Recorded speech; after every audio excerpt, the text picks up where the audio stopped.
Bismillahirrahmanirrahim. Assalamu alaikum students, good morning and welcome to online classes by Slim Habib School. It's our science class and today we are going to end up the second chapter, that is on page number 16 of your book. Okay students, please open your books in front of you. First of all, comparing respiration and burning.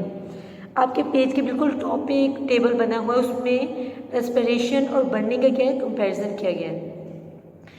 हमने last time देखा था respiration में क्या होता है, हम लोग जो हमारे इर्द गिर्द सराउंडिंग में एयर है उससे ऑक्सीजन लेते हैं, अपनी बॉडी के अंदर क्या करते हैं, ऑक्सीजन लेके जाते हैं। हमारी बॉडी के अंदर फूड है, फूड हमारा क्या है, फ्यूल है जिसने हमें एनर्जी देनी है। वो ऑक्सीजन फ्यूल के हमारे फूड के साथ मिलती है और हमारी बॉडी को क्या करती है, एनर्जी प्रोवाइड करती है।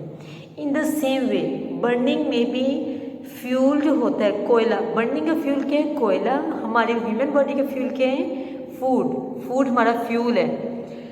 अब बर्निंग में क्या होता है, कोयला जब ऑक्सीजन की प्रेजेंस में स्पार्क दिया जाता है तो वो बर्न होता है, उससे क्या होता है, एनर्जी प्रोड्यूस होती है। दोनों प्रोसेसेस में क्या होती है, सिमिलरिटीज, दोनों में एनर्जी प्रोड्यूस होती है in the presence of oxygen की प्रेजेंस में एनर्जी प्रोड्यूस होती है। ओके, नेक्स्ट वन इज, इन दोनों से जो एनर्जी रिलीज होगी वो हम क्या करेंगे, डिफरेंट एक्टिविटीज़ के लिए यूज़ करेंगे। रेस्पिरेशन में भी और बर्निंग में भी एनर्जी प्रोड्यूस होगी। ह्यूमन बॉडी की बात करिए, रेस्पिरेशन से जो एनर्जी प्रोड्यूस होगी उससे हम डिफरेंट ह्यूमन बॉडी की एक्टिविटीज़ के लिए, रनिंग के लिए, वॉकिंग के लिए, डिफरेंट होम टास्क करने के लिए अपने उसमें यूज़ करेंगे। और बर्निंग को क्या करेंगे, हम डिफरेंट अपनी फैसिलिटीज़ के लिए यूज़ करेंगे, बर्निंग से जो एनर्जी प्रोड्यूस होगी। ओके, ये थी दोनों में सिमिलरिटीज़, रेस्पिरेशन में और बर्निंग में। अब इनके डिफरेंसेस देखते हैं। डिफरेंसेस ये हैं कि रेस्पिरेशन से जो एनर्जी रिलीज़ होती है वो स्लो होती है, लेकिन बर्निंग से जो एनर्जी रिलीज़ होती है वो क्या होती है, फास्टली रिलीज़ होती है। इसकी एक लॉजिक ये भी है कि बर्निंग में जो होता है, कोयला जो फ्यूल है वो डायरेक्ट कॉन्टैक्ट में होता है एयर को कैप्चर करते हैं और एनर्जी क्या करता है, प्रोड्यूस करता है, फास्टली एनर्जी प्रोड्यूस करता है। लेकिन रेस्पिरेशन में क्या है, उसे एक पैसेज से गुजर के फूड तक पहुंचना पड़ता है, इसीलिए उसका प्रोसेस थोड़ा सा स्लो होता है। बर्निंग के क्या होते हैं, फास्ट होता है। और नेक्स्ट है कि रेट ऑफ रेस्पिरेशन, वो हमारे कंट्रोल में होता है। रेट ऑफ रेस्पिरेशन, हमारी बॉडी में जस्ट उतनी ऑक्सीजन जाती है जितनी हमारी बॉडी को चाहिए, अदरवाइज जो एक्स्ट्रा ऑक्सीजन एयर में है वो हम अपनी बॉडी के अंदर नहीं लेके जाते। लेकिन बर्निंग में जो होता है, जितनी अगर तो ऑक्सीजन है हमारी एयर में, बर्निंग के प्रोसेस एक दफ़ा शुरू हो जाए वो खुद ब खुद नहीं रुकता, वो क्या होते हैं, आगे से आगे बर्निंग बढ़ती रहती है। सम टाइम बर्निंग के प्रोसेस क्या होता है, अनकंट्रोलेबल हो जाता है कि उसे कंट्रोल ही नहीं कर सकते हम लोग। लेकिन रेस्पिरेशन के प्रोसेस क्या होते हैं, वो हमारे कंट्रोल में होता है, जितनी हमें ऑक्सीजन चाहिए जस्ट हम उतनी यूज़ करेंगे। ओके, नेक्स्ट डिफरेंस है, रेस्पिरेशन से जस्ट क्या होती है, एनर्जी प्रोड्यूस होती है, हीट निकलती है। अक्सर हम खाना खाते हैं, लोगों की बॉडी से हीट निकलने लग पड़ती है, पसीना होने आने लग पड़ता है। रेस्पिरेशन से जस्ट हीट निकलती है बॉडी की, लेकिन बर्निंग से क्या, हीट भी प्रोड्यूस होती है और साथ लाइट भी प्रोड्यूस होती है। रेस्पिरेशन में लाइटनिंग प्रोड्यूस नहीं होती। ये तो नहीं कि हम सांस ले रहे हैं हमारी बॉडी से लाइट निकल रही हो, नहीं। खाना खाते हैं हम लोग, सांस लेते हैं, हमारी बॉडी से जस्ट हीट अप होती है, हमारी बॉडी हीट निकलती है। अक्सर आपने लोगों को देखा भी होगा, स्वेटिंग स्टार्ट हो जाती है खाना खाते हुए भी, क्योंकि एनर्जी रिलीज होती है। एनर्जी जब भी रिलीज होगी तो क्या होगी, हीट प्रोड्यूस होगी। ओके, एनर्जी रिलीज ही हीट की फॉर्म में होती है। हीट कुछ लोगों में हीट की फॉर्म में रिलीज होती है, कुछ में नजर नहीं आती, अदरवाइज एनर्जी क्या होती है, रिलीज होती है। क्लियर है। Next one is respiratory diseases. Respiratory diseases आज हमने मेन देखी हैं। हमने रेस्पिरेटरी सिस्टम देखा, अब उसमें जो मेन डिजीजेज आती हैं वो किस तरह से आती हैं। आपको पता है हमारी सारी रेस्पिरेशन कहाँ से हो रही है, लंग्स से हो रही है। लंग्स हमेशा सॉफ्ट और स्पंजेस होती हैं, इनके थ्रू हमारी बॉडी में ऑक्सीजन जानी है। अगर इसके रेस्पिरेटरी डिजीजेज मोस्टली तब आती हैं जब स्मोकिंग करती हैं। स्मोकिंग करते हैं, इट मीन्स कि हम लोग स्मोक को अपने लंग्स में लेके जाते हैं, वो क्या करते हैं, हमारे लंग्स को इन्फेक्शन काज करते हैं, इसलिए उनकी फंक्शनिंग क्या हो जाती है, डिस्टर्ब होती है, उससे रेस्पिरेटरी डिजीजेज काज होती हैं। स्मोकिंग भी आ जाती है, या फिर हम ऐसी एयर में सांस लें या ऐसी जगह पर रहें जहाँ इर्द गिर्द हमारी एयर क्या पोल्यूटेड है, फुल ऑफ जर्म्स हैं, वो जर्म्स हैं जो कि हमारी रेस्पिरेटरी कैनाल को डिस्टर्ब करेंगे। उसमें जाके इन्फेक्शन काज करेंगे। हमारी एयर में बैक्टीरिया है, माइक्रो ऑर्गेनिजम्स हैं जो कि हमारी किनारों को जाके क्या करेंगे, इन्फेक्शन काज करेंगे, हमारी बॉडी में डिस्टर्बेंस क्रिएट करेंगे। उससे फर्दर क्या काज होती है, respiratory diseases. First one is cancer, respiratory cancer, या इसे लंग्स कैंसर भी बोलते हैं। लंग्स कैंसर कब होता है? फर्स्ट ऑफ ऑल कैंसर क्या है?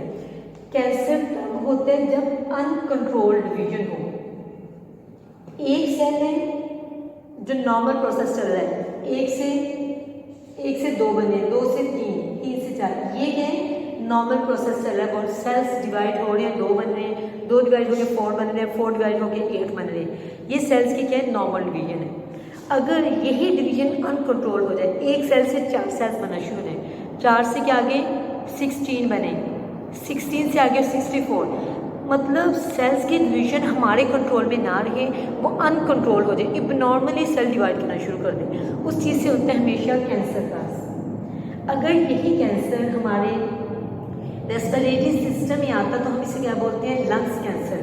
ये जो कैंसर के सेल, ये जो ट्रैकिया, ब्रोंकाई, इनके सेल्स हैं, इनकी डिवीजन अनकंट्रोल हो जाती है। ये जो सपोज ये वाले सेल्स हैं, ये बहुत ज़्यादा डिवाइड होना शुरू हो जाते हैं। ये सेल्स डिवाइड होंगे, इट मीन्स कि इन्होंने ये जो पूरा पैसेज है जहाँ से एयर ने गुजर के हमारी बॉडी के अंदर जाना है, वो ब्लॉक हो जाएगा। ये पैसेज ब्लॉक हुआ, इट मीन्स कि हमारी बॉडी में ऑक्सीजन नहीं जाएगी। जब तक हमारी बॉडी में ऑक्सीजन नहीं जाएगी, हमारी फूड ऑक्सीडाइज नहीं होगी। फूड ऑक्सीडाइज नहीं होगी, इट मीन्स कि हमारी बॉडी को एनर्जी नहीं मिलेगी, हम कोई भी काम नहीं कर सकेंगे, सारा सिस्टम डिस्टर्ब हुआ ना। इट मीन्स कि एक सेल, ये जो लंग्स के सेल की डिवीजन ज़्यादा होने से हमारी पूरी बॉडी डिस्टर्ब हो रही है। और ये जो अनकंट्रोल्ड डिवीजन अगर लंग्स की है या रेस्पिरेटरी सिस्टम की किसी पार्ट की है, तो उससे हम बोलेंगे रेस्पिरेटरी कैंसर, ये लंग्स कैंसर होता है mostly. Okay, next is emphysema. Emphysema disease जो है ये तब काज होती है जब ये जो एयर सेल्स हैं, एल्वेलाई, इनकी सरफेस थिन हो जाए, थिन इतनी बारीक हो जाए कि ये इधर से जो ऑक्सीजन आ रही है उसको क्या करें, इनके लिए क्या है, blood vessels, in blood vessels तक ऑक्सीजन को सप्लाई ना कर सके, इतनी वीक हो जाए, अंडरस्टैंड। और सन टाइम तो ये क्या है, ये बिल्कुल ही खराब हो जाती है, काम करने के काबिल ही नहीं रहती है सेक्स। अब जब हमने एयर को अपनी बॉडी के अंदर लेके गए ऑक्सीजन को, वो नेक्स्ट क्या है, क्योंकि अल्वेलाई ने सप्लाई नहीं करा ब्लड वेसल्स को, इट मीन्स कि वो एयर हमारी क्या है, लंग्स में जमा हो जाएगी। इस एम्फीसीमा बीमारी को नॉर्मली उर्दू में बोलती हैं लंग्स में हवा बढ़ जाती है। हवा क्यों बढ़ती है, क्योंकि एल्वेलाई नेक्स्ट में सप्लाई नहीं कर रही। एल्वेलाई क्या है, वो हो गई, डैमेज हो गई है, उनकी सरफेस जो ऑक्सीजन आई थी उसे ब्लड में सप्लाई नहीं कर रही। इट मीन्स कि ब्लड की जो ऑक्सीजन की सप्लाई वो कम हुई है, हमारे सांस लेने में मसला आ रहा है हमें, क्योंकि आगे ऑक्सीजन जा नहीं रही हमारी बॉडी के अंदर, लंग्स तक पहुँची, लंग्स से आगे ब्लड में नहीं जा रही। जब तक ब्लड में नहीं जाएगी वो फूड को ऑक्सीडाइज नहीं करेगी, एनर्जी प्रोड्यूस नहीं होगी, अंडरस्टैंड। ये एक्चुअली कहती है एल्वेलाई डैमेज होती है, उससे ऑक्सीजन हमारी बॉडी में सप्लाई नहीं होती।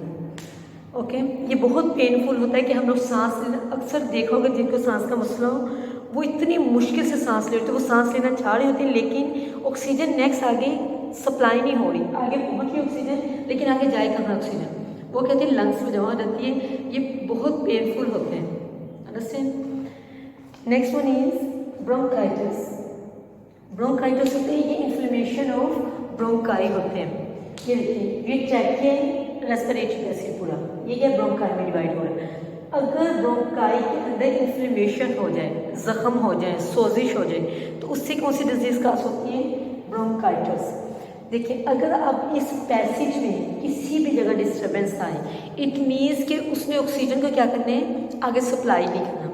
जब तक ऑक्सीजन आगे पहुँचेगी नहीं, हमारी बॉडी तक कैसे रहेगी। अगर सपोज ऑक्सीजन पहुँच भी गई है तो बहुत कम अमाउंट में जाएगी, कम अमाउंट में जाएगी, इट मीन्स कि हमें सांस लेने में मसला हो रहा है, सांस के क्या होंगे, रेस्पिरेटरी प्रॉब्लम्स आएंगे, हमारी बॉडी के पास एनर्जी नहीं होगी, वो बॉडी यूज़ नहीं कर सकेगी उस ऑक्सीजन को जो हम लोग इनहेल कर रही है, अंडरस्टैंड।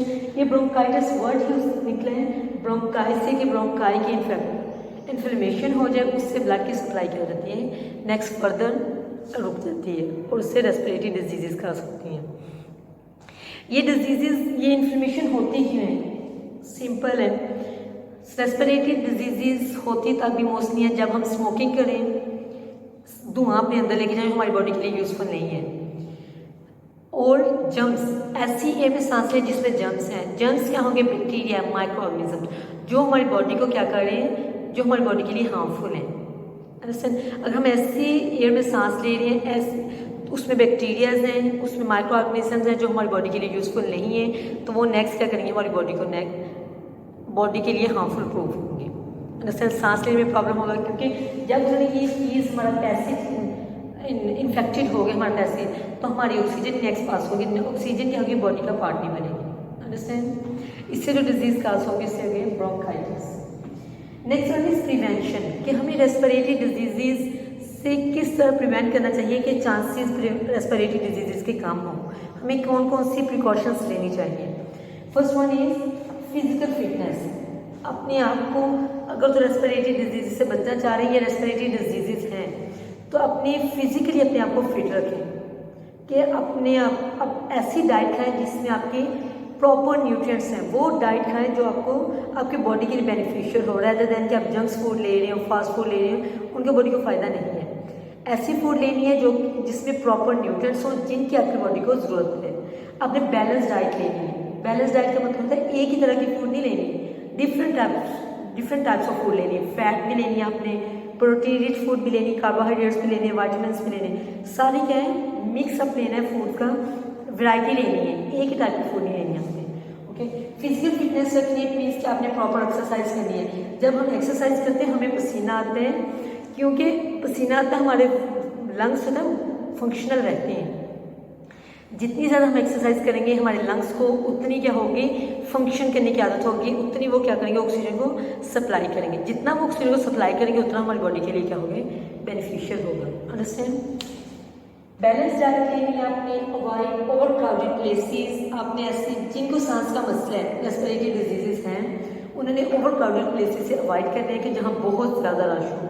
जब ज़्यादा रश होता है तो उन जिनके रेस्पिरेटरी डिजीजेस होती हैं उन्हें बहुत प्रॉब्लम होती है सांस लेने में, सफोकेशन। वैसे आम चीज़ में भी सफोकेशन होती है ओवर क्राउडेड प्लेसेस से, लेकिन जिन्हें सांस का मसला हो उन्हें तो फिर बहुत और ज़्यादा प्रॉब्लम होती है। ओवर क्राउडेड प्लेसेस में नहीं जाना, और ऐसी प्लेस में जहाँ वेंटिलेशन नहीं है, जहाँ एयर का मतलब एयर बहुत कम आ रही है। वेंटिलेशन यही होता है ना जो जहाँ से एयर अंदर आती है, रोशनदान।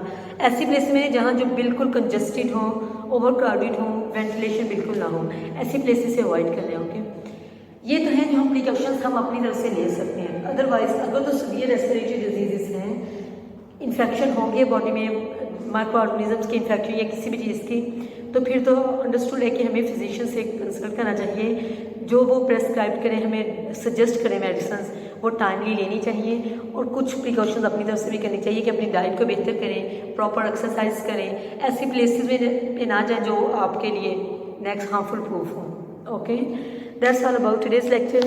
Now students, your diary is you have to learn all these topics that are on page number 16. Comparison of respiration and burning, respiratory diseases, and prevention and treatment of respiratory diseases. And you also have to write down these topics on your notebooks. Okay, you have to bring your notebooks on Monday when you will come on school, inshallah. Thank you so much. Allah Hafiz.